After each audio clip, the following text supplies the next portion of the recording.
evening, weirdos! Welcome to the Chris Gethard Show! Oh, yeah! Playing us in, as always, the greatest house band in the history of public access, the LLC! Featuring internet liaison Bethany Hall, the creature from the sea, the human fish! We got some special guests with us tonight. We got Wheelan here with us. Oh, yeah. We got two-time Intercontinental Champion, Tito, Santana! Yeah! We got Bryan and The Haggards cranking out some jams for us. Oh, yeah.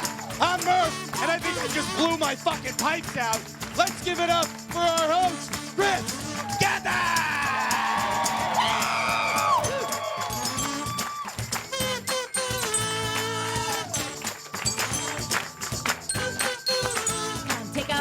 Come take a ride with the weirdest guy I know. Well, it's Wednesday night. It's Wednesday night! And out you didn't go. The Chris Gethard Show! The Chris Gethard Show! Oh, Chris Gethard Show! The Chris Gethard Show!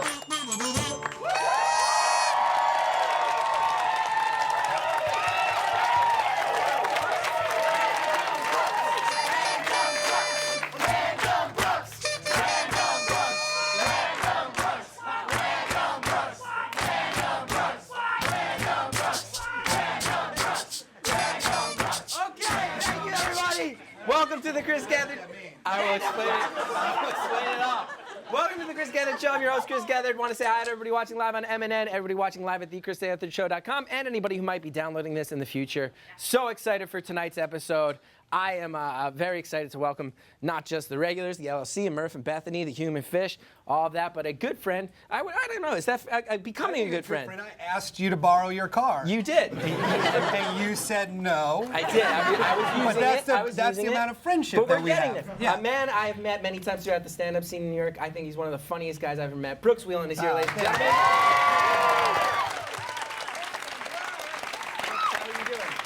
I'm doing good. I just got fired from Saturday Night Live. That was yesterday, right? Monday. I got fired on Monday. I was a little bummed yesterday. I think I'm over it. It's pretty good. Yeah. Well, I'll tell you. I think you are legitimately one of the funniest guys I've ever had the pleasure to share stage with, thanks, and man. I'm sure you'll land on your feet. Yeah, that'd be cool. It's not that big of a deal. Yeah, and this is an environment, we have a phrase here, lose well, which I think is all about just landing on your feet when bad things happen. So Yeah, I'm so that'd be psyched great. you're here. So psyched Thanks. you're here. Yeah, I'm stoked to be here. Awesome. And we have a very special guest, a guy who I'm legitimately starstruck by. I've been nervous since he got to the studio. The past few weeks, we've been talking about the topic of pro wrestling. We have a man who I cannot believe is gracing us with his presence. Ladies and gentlemen, a legend, World Tag Team Champion, Intercontinental Champion, Tito Santana is here. I'm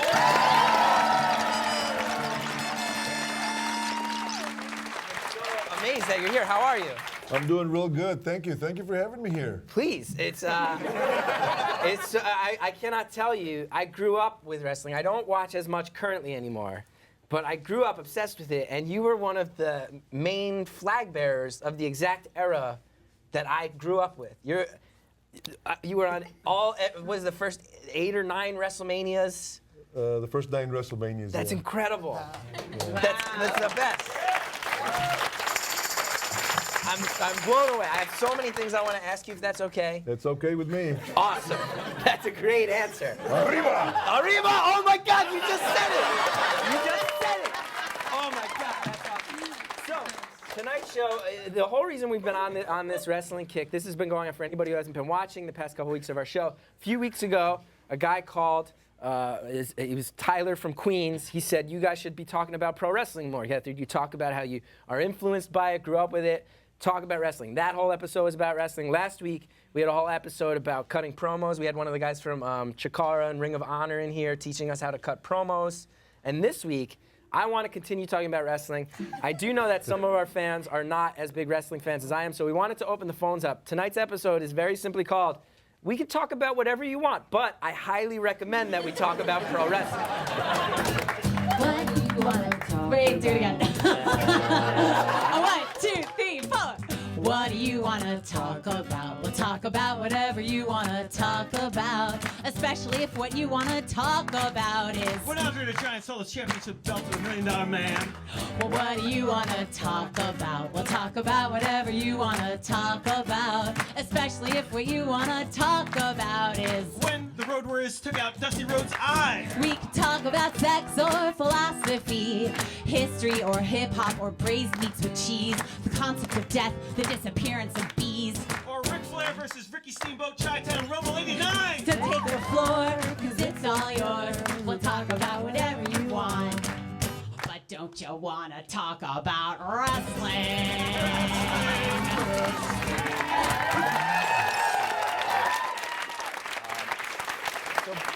Brooks, we were talking a little bit before the show. You are a wrestling fan of a certain I era. am. I just want to say, I've never seen the show. Everything about it blows me away. Like, it's like if the Foot Clan got their shit together. And it's like, we're like, let's put on our show now. Like, we're gonna stop skating on the walls and get one leader. Yeah. And fucking make music about it. It's very cool. I am a huge wrestling fan, but my era was a little later. Like, I was like a huge when Sting versus Hogan and like Degeneration X. Yes. Up until like, I still watch it. Like I go, and when I lived in Los Angeles, my friend, what he contributed to our group was he would get us all SummerSlam tickets.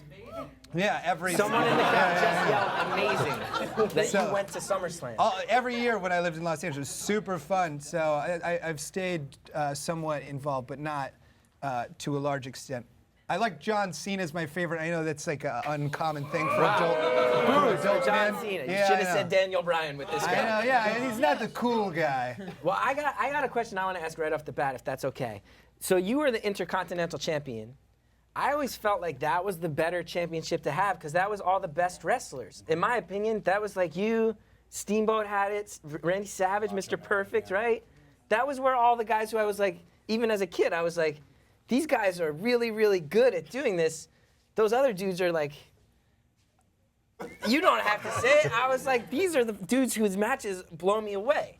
Well, we were the guys that had to do all the hard work, and we wrestled and got paid less than the guys that did less, like That's bullshit, man. like Hulk Hogan. And that I mean, all you had to do was do this and. Just had a leg drop, body slam, leg drop, and punches, And man. make the big bucks, yeah. And I don't disrespect him. He's a charismatic individual. He's huge. He walks the walk, He's looks got the baby look. hair. I think baby hair was a big part of He it. got the hair of a baby. Like it's such. But what is all this? the really great wrestlers had the Intercontinental champ.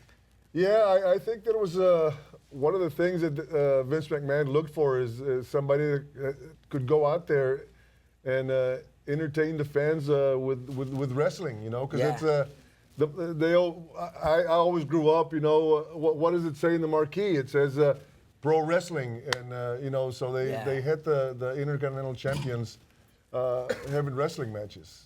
Yeah. Did That's you- awesome. This is my question. Did you ever like amateur wrestle? That's what I grew up doing in Iowa, like collegiate you're like wrestling. a Midwestern wrestling Yeah, guy. like my brother's like a wrestling coach. Like, was that a part No, of it? no, I was just an athlete. Yeah. I played 3 sports in high school. I got a scholarship to play football. I played professional. Texas A&M, yeah. Yeah. Mert, that was stalkerish. That was actually stalkerish. I will have to say the most excited, no offense to Brooks or any of the great people we've had, the most excited I've ever been to announce was Intercontinental Champion. That's true. Tito Santana. Oh, yeah. Okay. That was a Amazing. moment that Yeah. Me too. I second that 100%. All right. Not did 2 updates and got fired?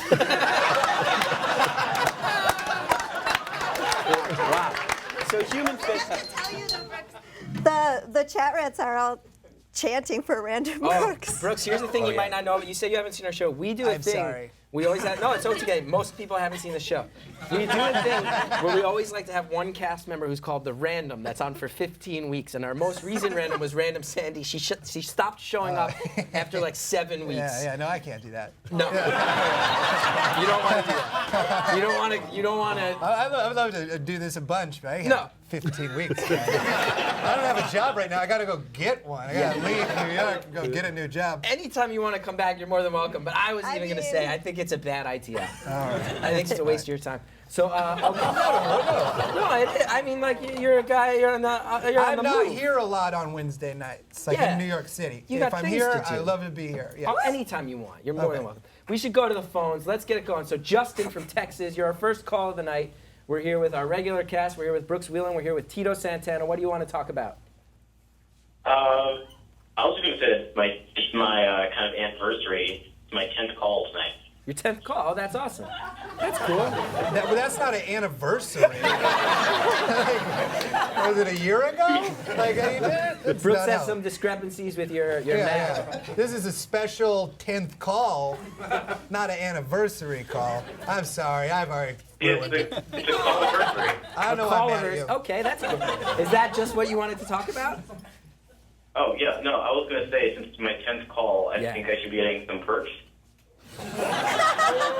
What kind of perks? I want to be able to put on my resume. Yeah. Okay, yeah, you can put it on your resume. But see, Okay, cool. Can I have the title?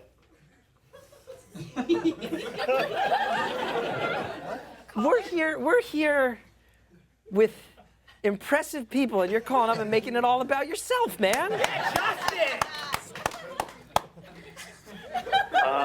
Okay, yeah. I guess you can. Oh, Your title it's can like be a stand-up set that I really like. King. Okay. Human Fish has just said your new title will be Kingpin. You're the Kingpin of the Chris Gethard Show. Oh, dude, I dig it. I'm That is going to get me into college, bruh. Justin, did you watch wrestling growing up in Texas? Did you watch like WCCW? No, I didn't. I called him like last week, and I was like, I never watched wrestling. Okay, then why you shouldn't have called back. Thank you for your time, Justin. Thank you for your time.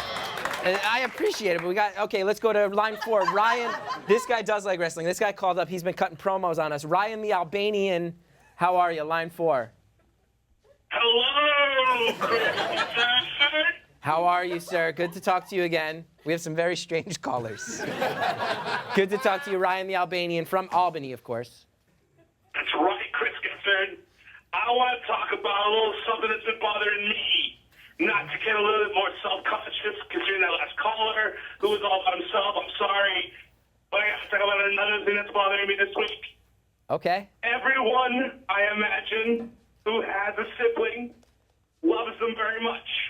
You know, a brother, a sister, older, younger, considerate, rude, all across the spectrum. My brother, my older brother, very dear person in my heart, Isaac. Lovely person. Okay. Unfortunately, he's been staying at my house, and he's been, consuming a little bit too much milk. He always drinks the milk. He always leaves the carton in the fridge. This is a No stand-up milk. set. I get up in the morning. There's no hot water. Because my grandma taking showers for much too long. Okay, Ryan, you got about 10 more seconds before I hang up the phone.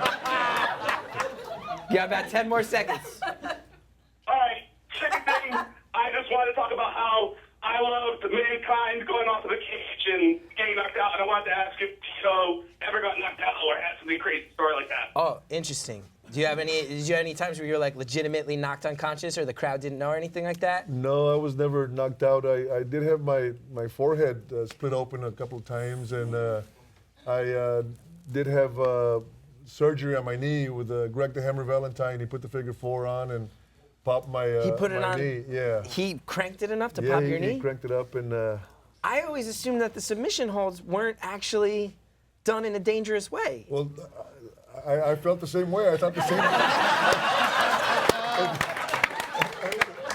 when it happened, maybe it wasn't supposed to be, but it happened to me. Now, were you friends with him backstage? It's like in professional sports. We played football, when I was in the pros, and we'd go drinking afterwards, with the guys we played. Yeah. Same thing. We weren't supposed. We respected each other, and back then, supposedly, a lot of the fans really thought professional Stay wrestling separate. was completely, on the up and up. So Yeah. the promoters didn't allow us or didn't want for us to hang out in the bars together. So we for the most part, we'd be on start out in the bar, and the good guys would be on one end and the bad guys on the other end. And you know, a couple of hours later, we'd all be together. You know? So did you have a chance to be like, Hammer, what were you thinking, man?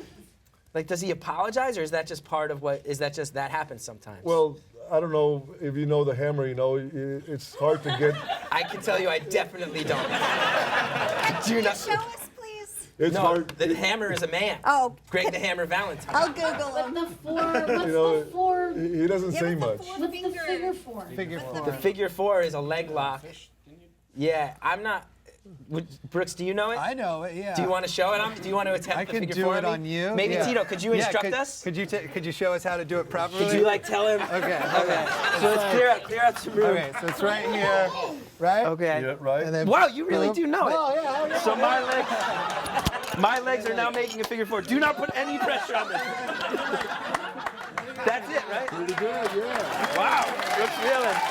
The figure four leg lock in action.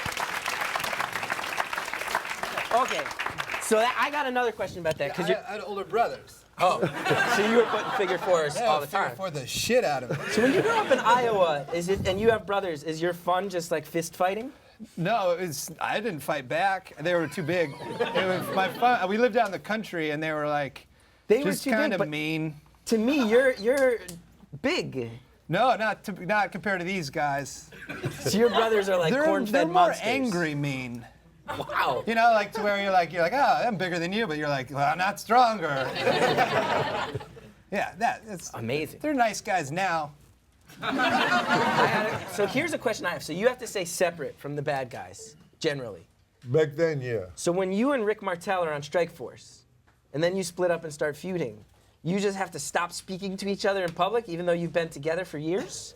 Pretty much. You know,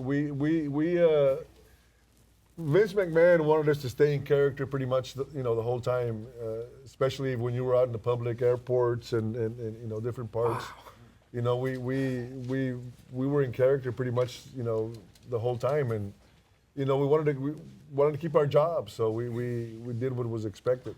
I heard that's how Undertaker is kind of like he stays slightly in character compared to some of the other guys because he's old school. Yeah. Yeah, Undertaker is pretty much Undertaker. Yeah. And for anybody who doesn't know, we're talking about a man whose gimmick is that he's a living dead person. So if you're, like, theoretically, if you went to the supermarket and you randomly ran into Mr. Perfect and someone saw you two there together, would you have to, like, pretend to start fighting? No. We just, we knew how to speak Carney, so. Yeah. We talk Carney, and we'd communicate with each other, and nobody knew what we were saying. So you'd be like, "You do have apples, you bitch," and he would know that's like, "Oh hell yeah, man, yeah, Tito's." If I saw Tito Santana and Mr. Perfect at the supermarket, like feeling mangoes and discussing them, I'd shit right in my pants. Amazing. Oh, we're gonna go to our musical guest right now. So excited! I love this. Thank you guys again for being here. I am having so much fun with this one. I'm giddy to be talking about all this stuff. I'm also giddy to announce our musical guest. This is by far the most unique musical guest we have had in a while. They're putting out an album later this year on the Great Northern Spy Records. You can get info on them at brianmurray.net, yeah? And the 22nd of August, if you're in New York, in Red Hook Bait and Tackle, they will be playing live. Ladies and gentlemen, please welcome Bryan and The Haggards.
gentlemen. Amazing. People are going nuts. I cannot believe it took us over 3 years to have a jazz band that plays covers of Merle Haggard songs here on the show. That's amazing. I want to go through some phone calls. I want to get through a bunch of them. If that's okay with you. Yes, absolutely. Who is the wrestler? Like, there's got to be guys who would go like too hard all the time. Like, you're like, hey man, lighten up that punch. You know, like any wrestler who just like, you know, it's like fake, but he would go like, Stiff, oh, this working is too pretty stiff, hard, right? man. Yeah. I believe the terminology is working too stiff. Oh, work too stiff. Mr. Wonderful Paul Orndorff was pretty stiff, and he went 100 miles an hour pretty much all the time. All right. Yeah. I got it. This is so exciting. Yeah. I got a question. Here's an interesting one. And by all means, if there's anything that you feel like I'd rather not answer that, you can just tell me. Are there any wrestlers who are like very, very different than their stage personas? Because that always fascinates me. Like if you were like Jake the Snake Roberts, he was just like this real, he's just like this real chill dude who just like. No, Jake was not chilled. Don't you think Murph looks weirdly like, doesn't Murph look a lot like Jake the Snake Roberts? No, but I thought I was seeing George the Animal Steel over here, you know. George the Animal! That guy seems, was he a real strange guy? No, he was, actually he was, came from Michigan, and he was the head football coach in a high school team. Really? And He very used to eat successful, the turnbuckle. Yeah, but he was pretty civil, you know. He was pretty down to earth, you know. Outside, nothing like the character that he played. Yeah. $1 Million Man, did he really live it? No, $1 Million Man. You know, we played football together in college. You did? What? Yeah. Oh wow. So he's just like a nice dude. Yeah, he's just somebody that gave him that, you know, that character, and well, Vince McMahon is the one that gave him the character, and he ended up doing a pretty good job with that. He nailed it, man. That was my favorite, stuffing money in mouths. Yeah. Stuffing a $100 bill in your mouth, that'd be nuts, yeah. What was the one where he paid a little kid if he could bounce a ball 15 times, he'd pay him $100, and then the 14th one he kicks the ball. The best. So good. The best. All right, let's go to Orlando in New York. Orlando, what do you want to talk about? Yo, Chris, I want to talk about how hardcore frontmen are just like wrestlers, and I think straight edge singers are heels. Okay, so you're saying in the hardcore punk rock world, the singers of hardcore bands are very much wrestlers, and you think the straight edge guys who don't do any drugs or drink are the bad guys? Yeah, they just love to pontificate. So in your world, Ian Mackay is like Ric Flair. I'm not saying Mackay because he never pontificates. But I'm talking about somebody like Pat Flynn from Half Heart. I don't know any of these weird hardcore bands. No. Do any of you like? Any of you guys like hardcore punk rock? Nobody. I was proud for knowing who Ian Mackay was. Yeah. So you're saying like Earth Crisis is D-Generation X? Yeah. Okay. Now who? Now we're friends with Fucked Up. Fucked Up played our show. Who is Damien? Well, Damien's not straight edge. No, but who is he? He's a good guy then. Wow,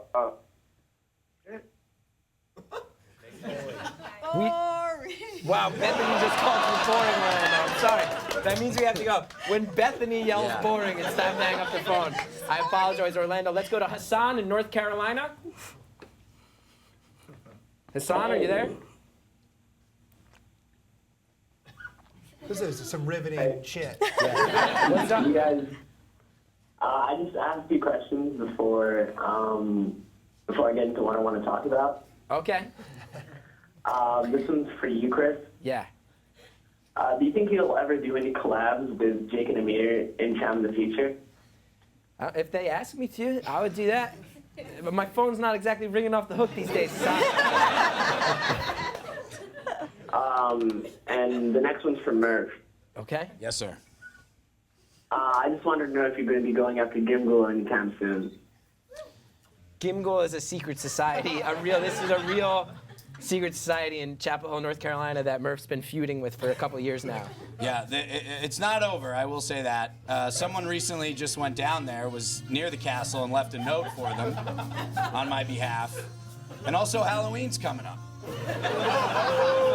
So lest we forget that we botched it last year and went a day after we were supposed to. At any rate, Why'd you tell them that? They weren't supposed to know we knew that. Wasn't that in the? No, we never said that. All right, forget that. Jersey Dave is giving me the. Let's move on. No, we Hassan, did what do you want to exactly talk what we about? wanted to do. What do you want to talk about? What do you want to talk about? Well, what I wanted to talk about was like a little problem that I've been having. It's not. This question is not going to be about wrestling. Okay, well, okay, let's keep it quick because you already did talk about 2 other non-wrestling things. It's a problem that I've been having like lately. Oh wait. No, we won't wait. He's not having it anymore. What's going on? Talk to us. Sorry, I need to hang up. The house next to me just caught fire. Go! We're having a Run! barbecue. Run! Okay, I know this next call will be about wrestling.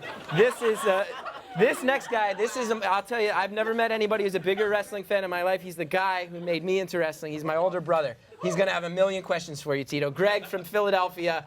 Gregulator, how you doing? Yo, what's up, Chris? I'm sitting next to Tito Santana. I'm flipping out, man. Arriba, Tito, Arriba. Tito, I gotta say, as my brother said, I'm a huge wrestling fan, and the match that made me a wrestling fan was the one at Boston Garden when Macho Man used the brass knuckles. He stashed his trunks to knock you out. That made you a fan? Well, yeah, that totally made me a fan because I want to live my life as much like a heel as I can. He does. This man you're on the phone with loves to cause trouble and be an actual heel in real life. He loves to get people pissed off, basically, right? Yeah, pretty much. Pretty much. Like I would, if I was in the studio right now, I would beat up every single person in your audience. Okay. Just because I can. Okay. And, but seriously, and Tito, I don't know if you'd be willing to talk about it to the public, but I believe you were a gym teacher for a while, and just how weird was that being a gym teacher to kids who knew you as like El Matador? Well, I was a gym teacher for 3 years, and I've been a Spanish teacher for the last 14 years. It was, I found out real quick that the students could care less, whether you're big or tough or an ex-professional wrestler. For the most part, you have the students that no matter what you say, they're just going to go against you. Kind of like you, being a heel. We have a lot of students that are heels, and they just go against the teachers no matter what. But, it's something that I've enjoyed being part of, and I think I've been a big influence with a lot of students throughout the years. That's awesome. Were you okay with Bobby Heenan calling your finisher the flying burrito? Oh yeah, Bobby Heenan used to say that. Bobby Heenan was a thorn on my side. He used to also talk about my family. He say Tito Santana's family lived in a '55 Chevy in Mexico, and I saw him selling tacos and stuff. That is not appropriate at all. But. And Jesse the Body was another one that you really used to stay on my case. But what the people don't understand is those guys were over with the public so big that when they threw insults at you was literally trying to help your career, And Bobby Heenan, I have a lot of respect for him. He's not doing so well right now. Yeah. He had throat cancer and he's struggling. But, I was never offended by anything that he said to me. Because they're oh, go for it, Greg. Yeah, do you think like announcers couldn't really do that now though? Because there's so much going on in Mexico. The excitement in your voice is making me so happy, Greg. But there's so much going on now in Mexico with like the drug cartels, and then all the kids from El Salvador sneaking up and being kept at the border. I couldn't hear like JBL. I don't think JBL or whoever would be like, would call like, say if you were a wrestler now, like, Tito Santana's kids are held in an INS camp right now. They used to say stuff like that. Racism was like a part of wrestling for a while, right? Yeah. They got away with it, and I don't think I agree. I don't think they can get away with it now. Yeah, I think that's a vast improvement in society. That's now the case. It's pretty good now, like that, like African American wrestlers can be headbutted. Because that was the thing, like, you couldn't headbutt an African American wrestler because their heads were too hard. Is that true? Even when I was like, yeah. Like, that's a thing they used to say? You're creating new racism. Yeah, none of us have ever heard of that. Seriously, dude, you like go watch like old Iceman King Parsons matches on the network, man. I like, do. You can't headbutt that dude. I have watched Iceman King Parsons matches within the past 2 weeks. Versus the gentleman, Chris Adams. Gentleman Chris Adams super kicking his way. He super kicked a cop when he was getting arrested for possessing that. That's crazy. All right, well, Greg, thank you for the call. Oh, thank Very you, man. happy Arriba, Tito, Arriba. So, right now, Tito, I'm glad you're here because you are an athlete. We have a guy who stops by our show from time to time who's actually an athlete in his own right. He's been training. He has declared that he will win at least one gold medal in the Olympics. Human Fish, what's on your mind? You think Connor can do it versus can't do it? Can't do it. What else is on your mind as this man comes forward? SummerSlam versus Gooseberry Jam. Who wins? Gooseberry Jam! Okay, ladies and gentlemen, Connor Ratliff is here. The future Olympic.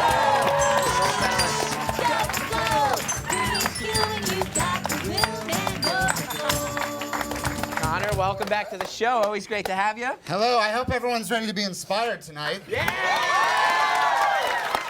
Connor, you're here with Brooks. Brooks, great comedian. Tito, an accomplished athlete in his own right. Hey, nice to meet both of you. Yeah. Are you ready to be inspired? Yes. Please. Because, as Chris said, I'm training for the 2016 Summer Olympics, but something from my past was recently brought to light, and I'm going to share it with everyone tonight. It turns out that I have already been in an Olympics. Wow. Wow, that is a scoop. Yeah, has anyone here ever heard of the Little Olympics? I have not. What is this? Oh, that is the DVD menu for your upcoming video. Yeah, for the inspirational video. See what the DVD menu says? It really does. If it's the on the title menu, of your video is Inspirational Video. Yeah. And you did put footage of yourself That's looping right. around as your menu. Have you ever been lied to by a DVD menu? I don't think so. Let's go ahead and play this video. Okay, this is a video of you in the Little Olympics? The Little Olympics. Okay. All you gotta do is hit play on the menu. 1,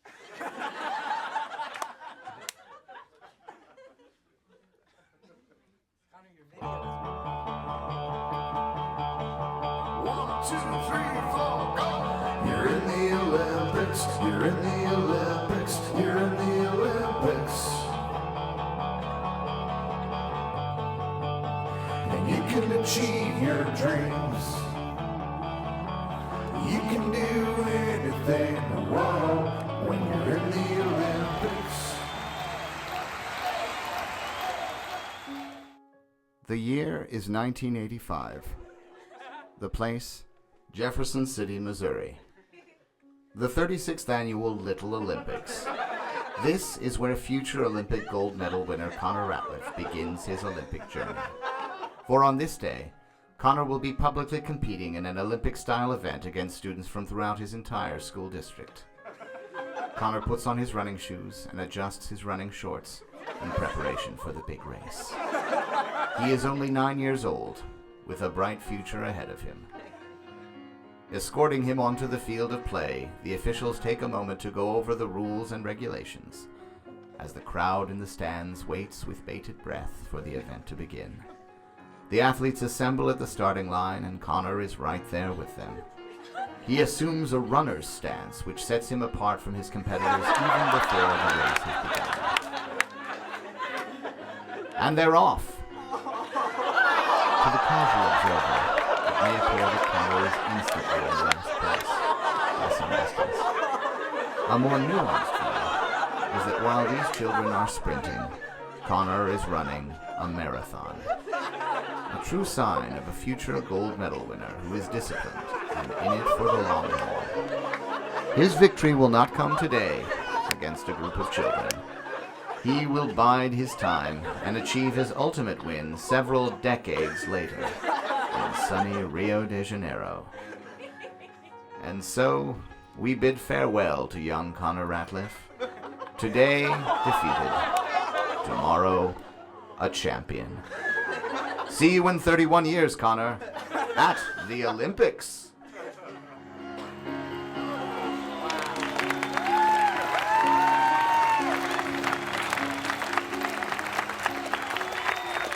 Connor, do you watching that, do you feel like you've improved as an athlete since those days? I don't know. I haven't run a lot since then. I'm sure I could beat those children. Well, Tito, as a person whose life has been based around athletics and physique, when you look at Connor Ratliff, do you see an Olympian standing in front of you? No, I don't. If you had to pick an event for him to go for it in, what event would you recommend? Oh, God. I'll do any of them. A marathon. Okay. Yeah. Because that is mental. You can hang in there. Because those kids probably wore themselves out real quick. But I would have been ready. Now, can I also say this, Brooks? You and Connor have something in common. You brought it up. Connor, and this is true, was fired from the show Band of Brothers because Tom Hanks said that he has dead eyes. You have dead eyes? Well, I mean, according to two-time Academy Award winner Tom Hanks. And you never even made it to the actual shooting phase. No. How does that get back to you? Like, that should be some behind closed doors. Like, we gotta get rid of the dead eyes over there. Well, they shouldn't be told to you. I was told before I had to go in and re-audition for Tom Hanks that was the reason. So I went back in thinking, like, what do? I gotta, like, liven my eyes up.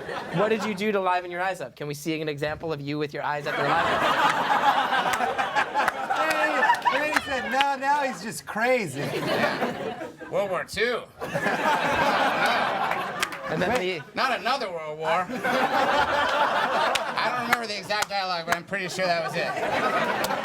But that was in Jefferson City. Are you from there? Yeah. Yeah, all of my family's from there. Did you go to Helias? No, I went to JC. I almost went to Helias, and then Yeah. I begged my mom not to send me to Catholic school. Oh, yeah. All my family went to Helias, and my uncle coaches at JC. Football. who's your Ted uncle? LePage. Don't know him. He's the head coach there. He's a cool guy. Yeah, no, I was in the Coach Adkins era. If you watch the Melissa Etheridge video for Hurt, he's the sad old man. Not Hurt, Breathe. It's her version of, like, Johnny Cash's Hurt. Look at the Melissa Etheridge music video for the song Breathe, and you'll see a sad old man. We got to move on. All right. All right. Thanks, everybody. Oh, yeah. How are you? Are you guys having fun? We're having a blast. You're having a good time? Good. That's great. You're having fun. When I got here, Chris goes, hey, Brooks, Tito's in the back. Don't know if he's into this. Yeah, I wasn't sure. I couldn't tell if you were into this. I thought maybe you weren't psyched. I am psyched. Oh, that's awesome. That's great. I'm so psyched. Let's go back to the phones. Let's go to David in California. David, so you guys know, runs a blog about how I often wear striped shirts. David, how are you? I'm great. Do you think we could do the striped shirt pose up top? That's for you. Take your screen grab. Okay, yeah, there's a huge delay, so I won't be able to get it for a while. Totally fine. Get it later. I will. And it's Chris Gethard, stripedshirts.tumblr.com, right? Chris Gethard, striped shirts at tumblr.com. Everybody There's a check new that theme, too, so I did that earlier today. It's very nice. A new theme. Cool. Yeah. It's one of the free ones. Okay, so David, one of the free ones. What do you want to talk about? Well, first I have a question for the human fish. Okay. Stand By Me, the movie, versus Stand By Me, the song. Oh, great. Great question. Stand By Me, the movie, based on the short story The Body by Stephen King. You're a Stephen King fan. I had no idea. Wow, all right, he knows his stuff. Cool. So, David, what else do you want to talk about tonight? Well, I'm not personally a wrestling fan. I don't really know much about it, but I really loved the last couple episodes. Great. It was really cool to see you guys talking about something you're passionate about.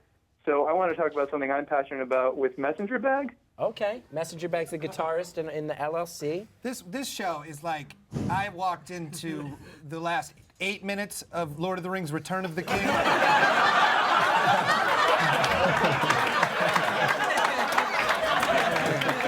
And people are like, "You'll figure it out." There's just costumes and elves and weirdos. There's so many references, and I'm like, I guess that's a thing. Yeah. I guess he's an orc. I tell you, it's tough for us too because we walk this line where fans really love the show, but it is at this point almost impossible to just start watching. No, I could figure it out. But I'm just Okay. saying, this is very difficult. So, David, real quick, what do you want to say to Messenger Bag? Yeah, what's up, D? Messenger Bag, you're an Everton fan, right? Yeah.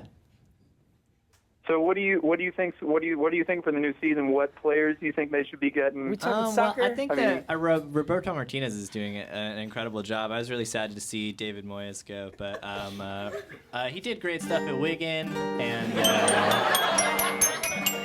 I think it's just that Cameron doesn't really have the money to give us a decent striker, but Leighton Baines is definitely the best left back in all of England. That is okay.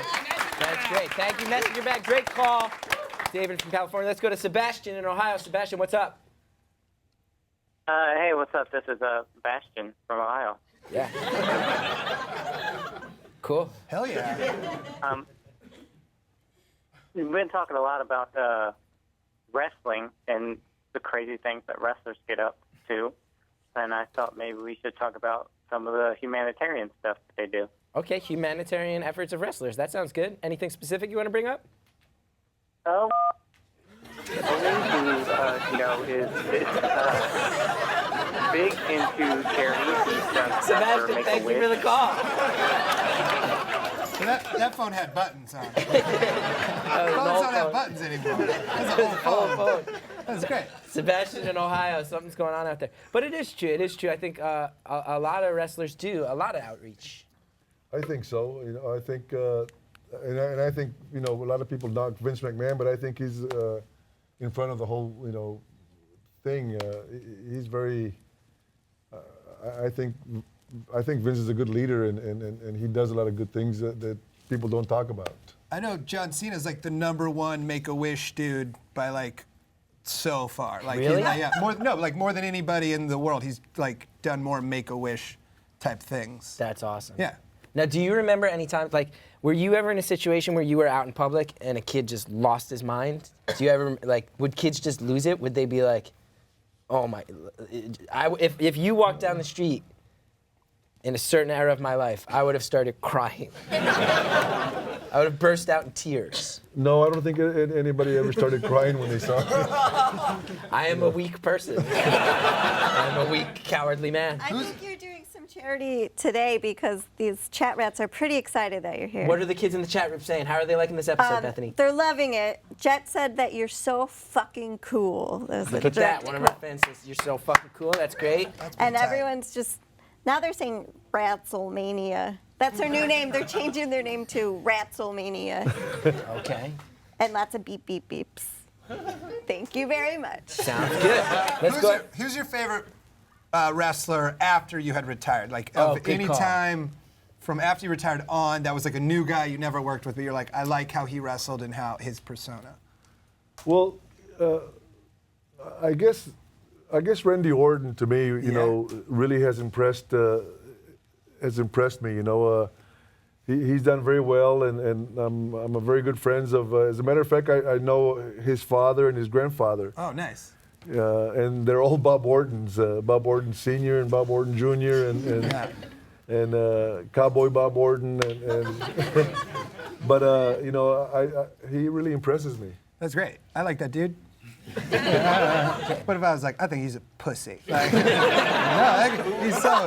Murph has a question. After we talked about a lot of the outrageous personalities of the 80s in wrestling, who was the most ridiculous character that you've ever come across in wrestling? Wrestling aside, their skills aside, just the character itself, who was the most outrageous character? As a human being? As a character, as a wrestling persona, who do you think was the most ridiculous? Yeah, because in your era, there were some real lunatic. There was Papa Shango and Max Moon and stuff. Yeah. Papa Shango was an actual voodoo priest.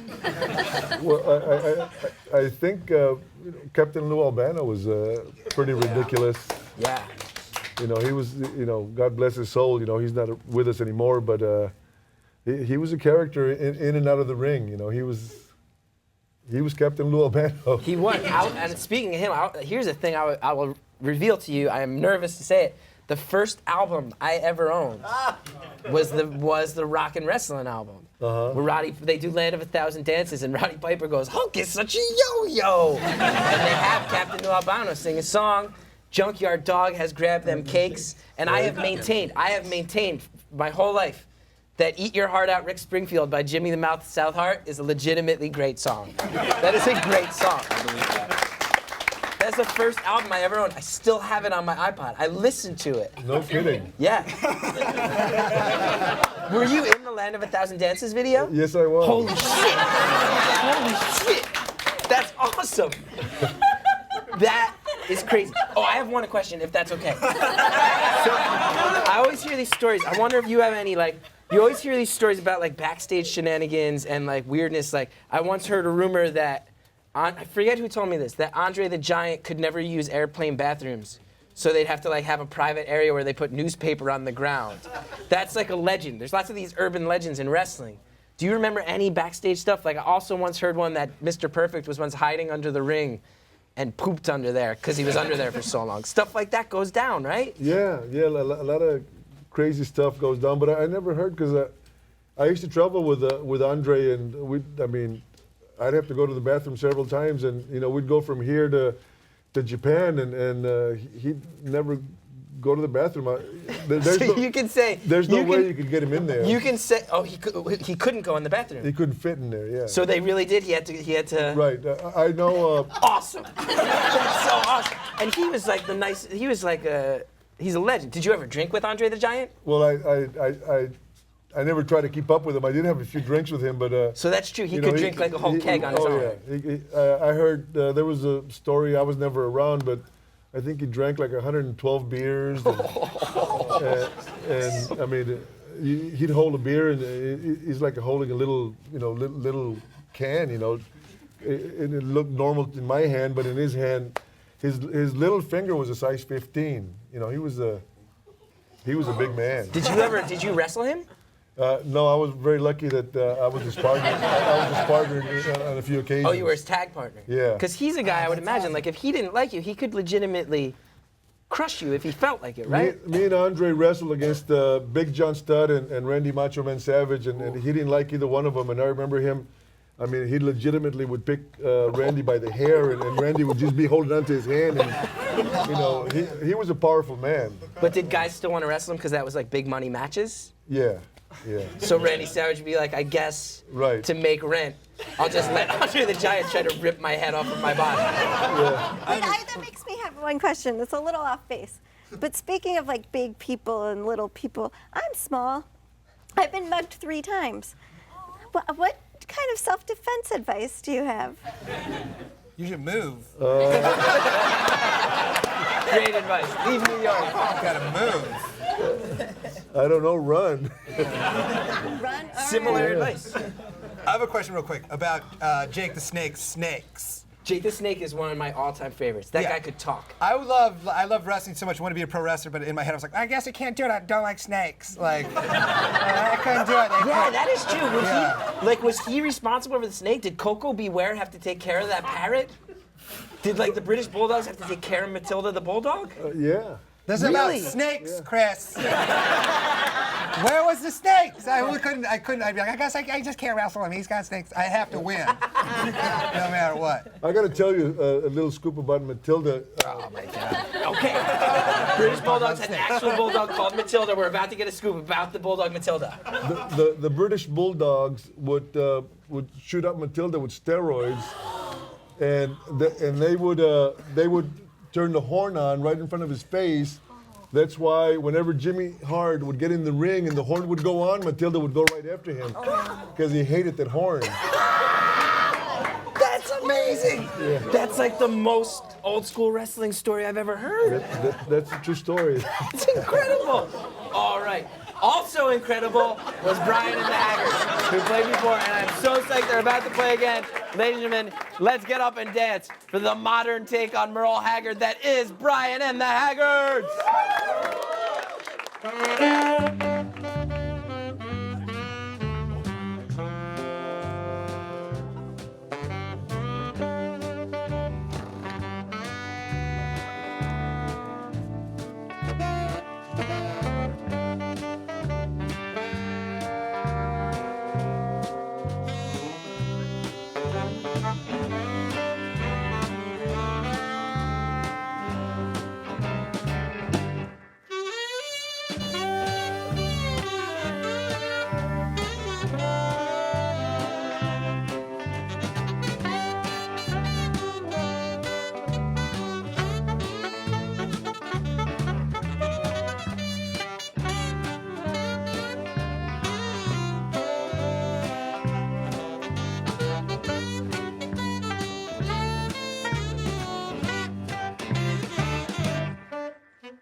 More info at BryanMurray.net. August 22nd, Bait and Tackle in Red Hook. Check them out live. We've got a minute left.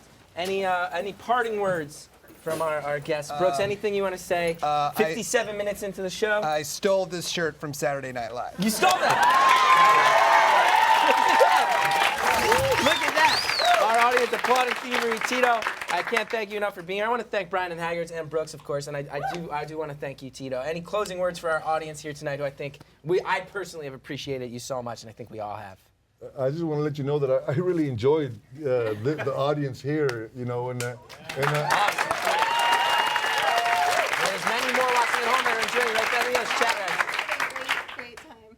There's lots of hell yes to that. A lot of people saying hell yeah that you like them. Thank you guys so much. Next week we're burning this down. Next week the dismantling of our show begins. Do not miss it. We will see you there. Thanks to all our guests. Thank you for supporting the Chris Gethard Show. We'll let you know more about what that means coming up. Thank you so much and have a good night.